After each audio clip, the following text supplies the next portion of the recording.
স্বাগত খেলাযোগে আপনাদের সাথে আছি আমি ইফাইম রহমান। সাদা বলে পারফর্ম করে চলেছেন আর লাল বলে নিজেকে প্রস্তুত রাখছেন। একবার হলেও টেস্ট ক্রিকেটে খেলতে চান ভারতীয় স্পিনার নাসুম আহমেদ। মাঠের বাইরে বাজে সময়টা চান ভুলে যেতে। নাসুমের সব ফোকাস ক্রিকেট নিয়ে। নাইয়ান বিন জোসেফের রিপোর্ট। এটা বুলার কত না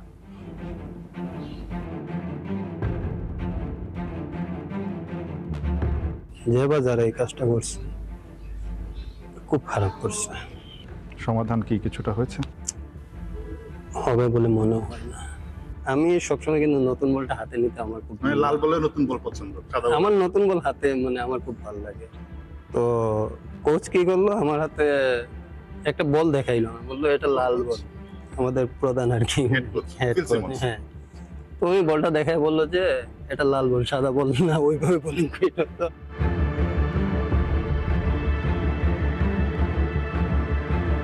সবশেষ যেই আফগানিস্তানের বিপক্ষে বাংলাদেশ শারজায় সিরিজটা জিতেছিল, সেখানে তিনি ম্যান অফ দ্য সিরিজ হয়েছিলেন। তার আগে এশিয়া কাপের গুরুত্বপূর্ণ ম্যাচ যেটা আফগানিস্তানের বিপক্ষে ছিল, সেখানে ম্যাচ সেরা হয়েছিলেন। আবার ব্যাট হাতেও কিন্তু দারুণ ভূমিকা রাখছেন। নাসুম আহমেদকে পেয়েছে একটা লম্বা সময় পর, আসলে আপনাকে খেলাযোগে পেলাম নাসুম। সময়টা কেমন যাচ্ছে যদি একটু বলতেন, কারণ আপনাকে দেখলাম লাল বলে এই সময়টায় আবার অনুশীলন করছেন। মানে হোয়াইট বল বাদ দিয়ে লাল বলে ফোকাস দেওয়ার কারণটা কি? আসলে ফোকাস না, দেখেন আমার প্র্যাকটিস করা দরকার, আমি প্র্যাকটিস করতেছি।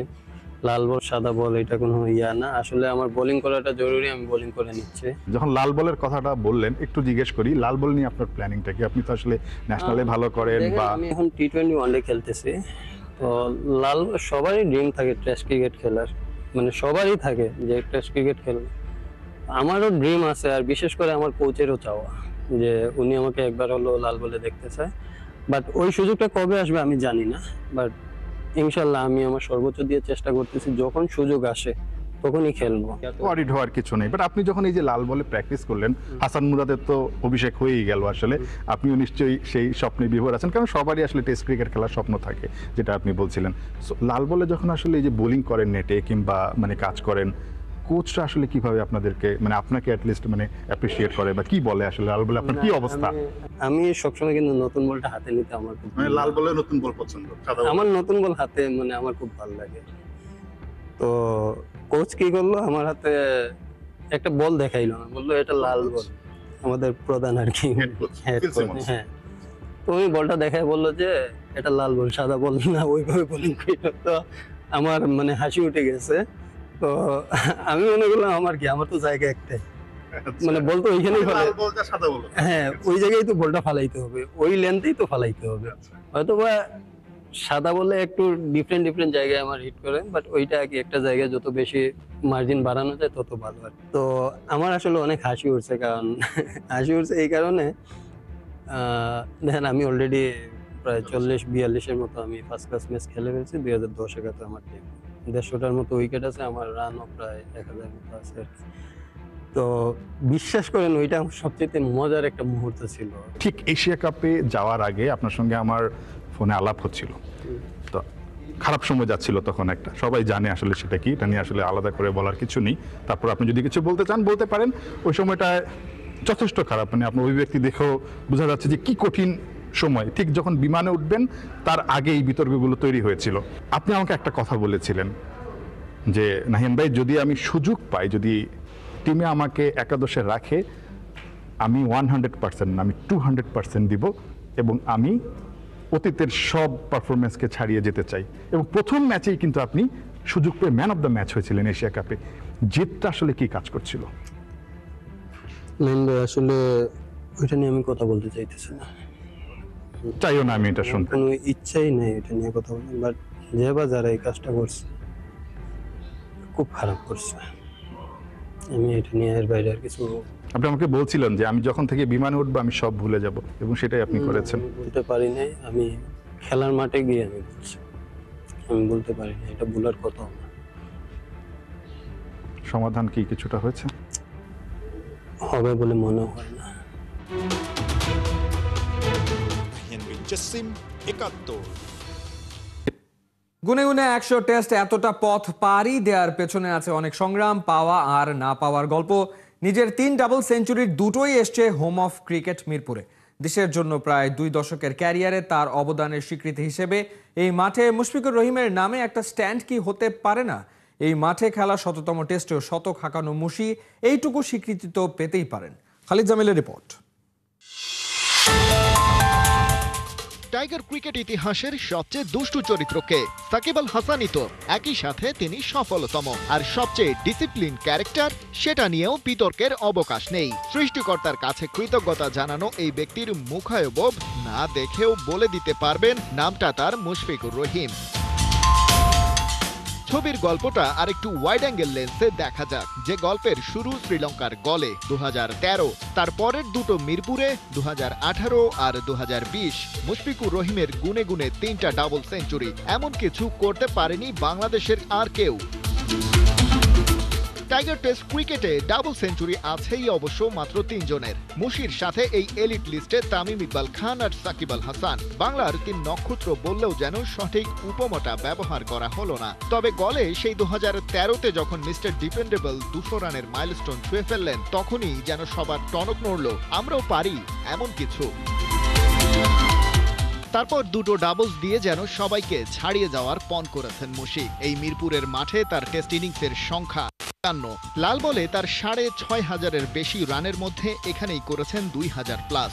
যদিও হোম অফ ক্রিকেটের উইকেটে রান না ওঠার বদনাম বরাবরই। ১৩ সেঞ্চুরির মধ্যে মুশি শেরে বাংলায় করেছেন ৫টা। ঈর্ষণীয় ৪৬ গড়ে ১.৫ যুগের বেশি সময় ধরে রান তুলেছেন তিনি।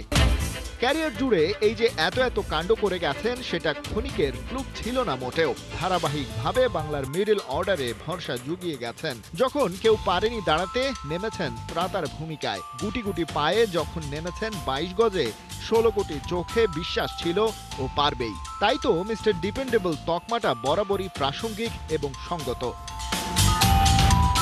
সাদা পোশাকে লাল বলে এই যে রাজত্ব করে গেছেন প্রতিটা দিন, স্রেফ সাকিব, তামিম, রিয়াদ, মাশরাফিদের সমসাময়িক ছিলেন বলেই হয়তো লাইমলাইটটা হয়েছে নড়বড়ে।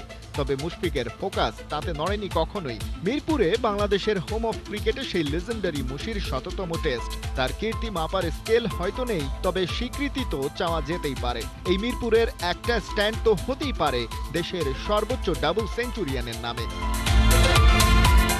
ওয়াংখেড়ে স্টেডিয়ামে রোহিত শর্মা স্ট্যান্ড, অরুণ জেটলিতে বিরাট কোহলি প্যাভিলিয়ন, কিংবা এমসিজিতে শেন ওয়ার্ন স্ট্যান্ড আছে। অস্ট্রেলিয়ান কিংবদন্তির প্রতি সম্মান জানিয়ে শ্রীলঙ্কার গলেও একটা স্ট্যান্ডের নামকরণ করা হয়। সিডনিতে ডন ব্র্যাডম্যান স্ট্যান্ড, একই মাঠে আছে Brian Lara, Sachin Tendulkar gate. এমন অনেক নামই মিলবে সারা দুনিয়া জুড়ে।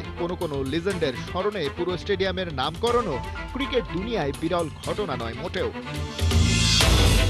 তাই ১০০তম টেস্টের এই বেলায় যারা মুশফিক ভক্ত আছেন, যারা জানেন এবং মানেন, তাকে সেই মিস্টার ডিপেন্ডেবল হিসেবেই দাবিটা তুলতেই পারেন। একটা মুশফিকুর রহিম স্ট্যান্ড হোক প্রাণের হোম অফ ক্রিকেট মিরপুর স্টেডিয়ামে। খালিদ জামিল, ৭১। জাতীয় নির্বাচনকে সামনে রেখে দেশের সব ক্রীড়া ফেডারেশনকে বিশেষ চিঠি পাঠালো জাতীয় ক্রীড়া পরিষদ। জাতীয় ক্রীড়া পরিষদের পরিচালক আমিনুল এহসানের স্বাক্ষরিত চিঠিতে জানানো হয়েছে, জাতীয় দলের কোনো খেলোয়াড় নির্বাচনী প্রচারণায় অংশ নিতে পারবে না। ন্যাশনাল আইকন প্লেয়ারদের নাম ব্যবহার করে রাজনৈতিক প্রচারণা ক্রীড়াঙ্গনের সম্মান ক্ষুণ্ণ করবে, এমনটা জানানো হয়েছে চিঠিতে। এনএসসি মনে করছে নির্বাচনকে কেন্দ্র করে জাতীয় দলের কিছু খেলোয়াড়কে পরোক্ষভাবে রাজনৈতিক প্রচারণার কাজে যুক্ত করার চেষ্টা করা হচ্ছে। সোশ্যাল মিডিয়ায় প্রকাশিত এক ভিডিওতে হামজা, জামাল ও সমিতদের ফেনীর সোনাগাজী, দাগনভূঞা এলাকার জন্য শুভেচ্ছা বার্তা দিতে দেখা যায়। যদিও ভিডিওতে বিশেষ কোনো রাজনৈতিক বার্তা ছিল না, তবে ভিডিওতে ফেনী ৩ আসনের প্রার্থীর ছবি ও প্রতীক দেখা যায়। এনএসসির স্পষ্ট নির্দেশনা, কোনো রাজনৈতিক দল বা প্রার্থীর প্রচারণার জন্য জাতীয় দলের খেলোয়াড়দের ব্যবহার করা যাবে না। মাত্র ২৪ ঘন্টার মধ্যে বদলে গেল বাংলাদেশ ফুটবল লিগের টাইটেল স্পন্সর। মালয়েশিয়ান তেল গ্যাস অনুসন্ধানী প্রতিষ্ঠান পেট্রোনাসকে সবার সামনে পরিচয় করিয়ে দেয় বাফুফে, কিন্তু পেট্রোনাস নিজেরাই বিজ্ঞপ্তি দিয়ে স্পন্সর হতে অস্বীকৃতি জানায়। এতে ক্ষোভে ফুঁসছে ফুটবল ফ্যানরা। বাফুফের পেশাদারিত্ব নিয়ে উঠেছে প্রশ্ন, কেন কি কারণে স্পন্সর পাল্টে গেল, সেই উত্তর থাকছে হাসান সজীবের রিপোর্টে। বিতর্ক যেন পিছু ছাড়ছে না বাফুফের। বাংলাদেশ ফুটবল লিগের নতুন লোগো নকল, এমন অভিযোগ ফুটবল ফ্যানদের। সেই আলোচনা শেষ হতে না হতে এবার নতুন বিতর্ক বিএফএল এর টাইটেল স্পন্সর পেট্রানোসের অস্বীকৃতি। হাস্যরসে পরিণত হয়েছে বাফুফে। 24 ঘন্টার মধ্যে পেট্রোনাসের জায়গায় আসে নতুন স্পন্সর। সোশ্যাল মিডিয়া থেকে সরানো হয় আগের সব পোস্ট। কিন্তু এই যে দেশের প্রায় 18 কোটি মানুষকে লজ্জায় ভাসালো বাফুফে, তার কি উচিত জবাব আছে? কেন পেট্রোনাস বিএফএল এর স্পন্সর নয় বলে দাবি করেছে? এর সঠিক স্পষ্ট কোন উত্তর মেলেনি বাফুফের তরফ থেকে। অফিসিয়াল স্টেটমেন্টে তারা বলছে পেট্রোনাস এই মৌসুমে টাইটেল স্পন্সর হিসাবে অংশ নিচ্ছে না। সেই সাথে United group, United health care এর নাম প্রস্তাব করায় বাফুফে ইতিবাচক অংশীদারিত্বকে আন্তরিকভাবে স্বাগত জানিয়েছে। কিন্তু যদি পেট্রোনাস স্পন্সর হিসেবে অনুমোদন নাই দেয়, তবে কেন তাদের নাম প্রকাশ করলো বাফুফে?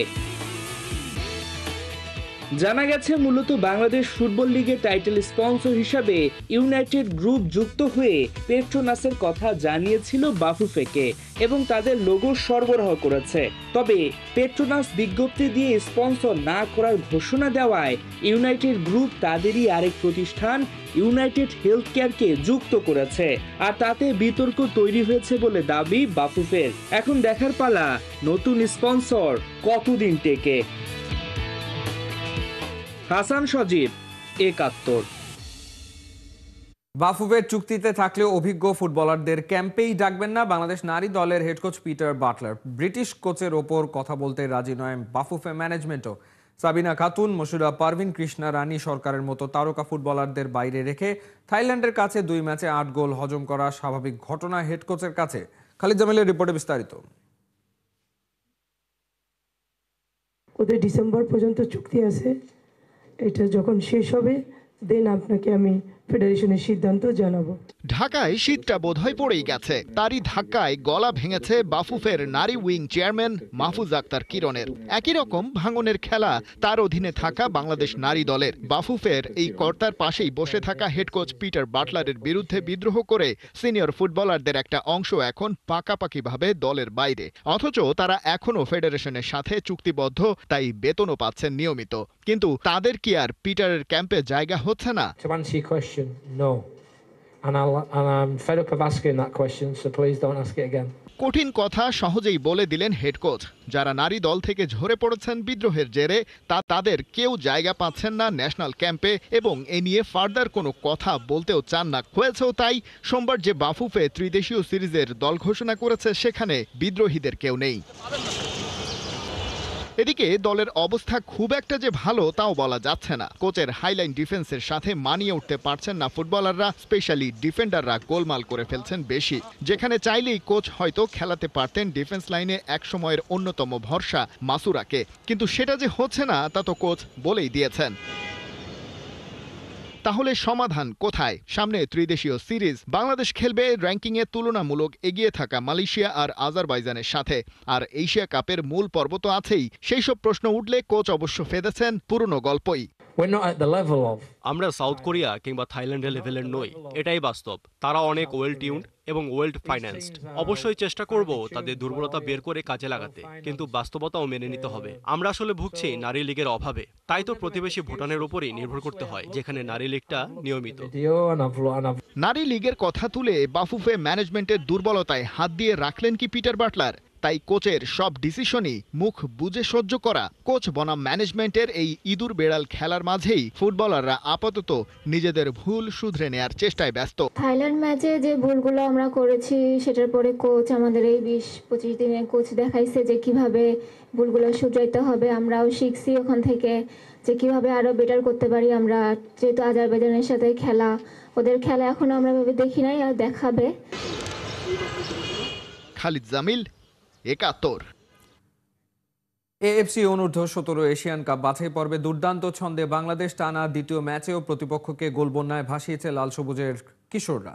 প্রথম ম্যাচে তিমুর লেস্তেকে 5-0 হারানোর পর আজ ব্রুনাইয়ের জালে দিল 2 হালি গোল। চীনের চংকিংয়ে বাংলাদেশের অ্যাটাকিং ফুটবল মুগ্ধ করেছে সবাইকে। জুবায়ের নূরের ম্যাচ রিপোর্ট। সব খেলার সেরা বাঙালির তুমি ফুটবল। ধনী মেয়ে সিনেমায় মান্নাদের গাওয়া এই গানটি বর্তমান প্রজন্মের অনেকের কাছেই অপরিচিত। তবে হামজা শমীদদের হাত ধরে যেই ফুটবল জাগরণের স্বপ্ন বুঝছে বাংলাদেশ, তাতে হয়তো খুব শীঘ্রই এই গানের লাইন খবরের পাতার ফ্রন্ট পেজে হেডলাইন হিসাবে দেখলেও অবাক হবে না এই জেনারেশন জি। কারণ 22 বছর পর ভারত বধে বড়দের পর ছোটরাও যে ছুটছে বাঙালির ফুটবল জাগরণের এই স্বপ্নকেই সত্যি করতে।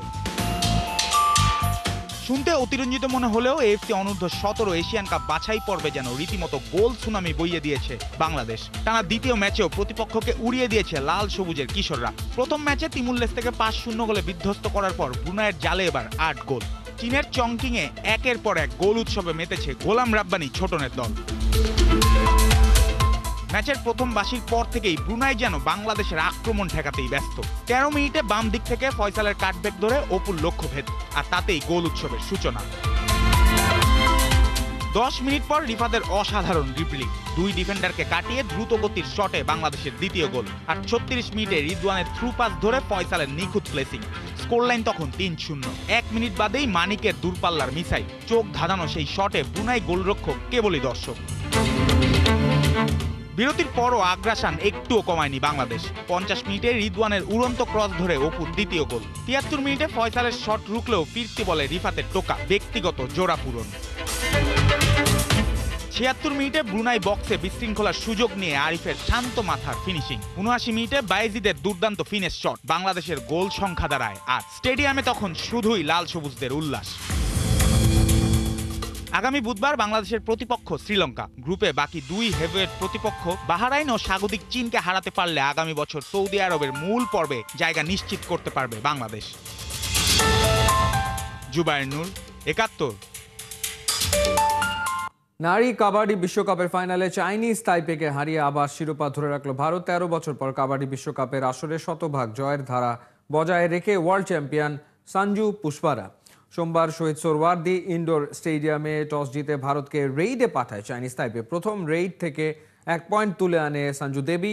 বোনাস পয়েন্ট নিয়ে ভারতকে জবাব দেন চুয়াং ইয়াহান। দুই পক্ষের হাড্ডাহাড্ডি লড়াইয়ে ভারতের বিপক্ষে 20-16 ব্যবধানে শেষ হয় প্রথমার্ধ। বিরতির পর চাইনিজ তাইপে ব্যবধান কমালেও শেষ পর্যন্ত লিড ব্যবধান বাড়ায় পুষ্পারা। চাইনিজ তাইপেকে অল আউট করে 35-28 ব্যবধানে শিরোপা ধরে রাখলো ভারত। সবশেষ 2012 সালে ইরানকে হারিয়ে প্রথম নারী কাবাডি বিশ্বকাপ তুলেছিল সঞ্জু পুষ্পারা। 13 বছরের অপেক্ষা শেষ করে এক্সাইটেড ভারতের নারী দল।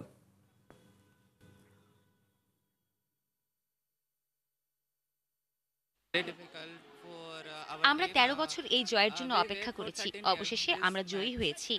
টিম, কোচ, ফেডারেশনকে নিয়ে আমরা গর্ববোধ করছি। আমার মনে হয় না কারোর একার প্রচেষ্টায় আমরা এই শিরোপা জিতেছি, সবার চেষ্টায় এই শিরোপা অর্জিত হয়েছে। ম্যাচটি সহজ ছিল না আমাদের জন্য, কিন্তু আমরা নিজেদের সেরাটা দিতে পেরেছি। আমাদের জয়ের পেছনে প্রধান কারণ আমাদের একতা। এই ছিল এই মুহূর্তের খেলাযোগে সরাসরি সংবাদ অনুষ্ঠান দেখতে চোখ রাখুন 71-এর ফেসবুক পেজ এবং সাবস্ক্রাইব করুন 71-এর ইউটিউব চ্যানেলে। 71-এর সাথে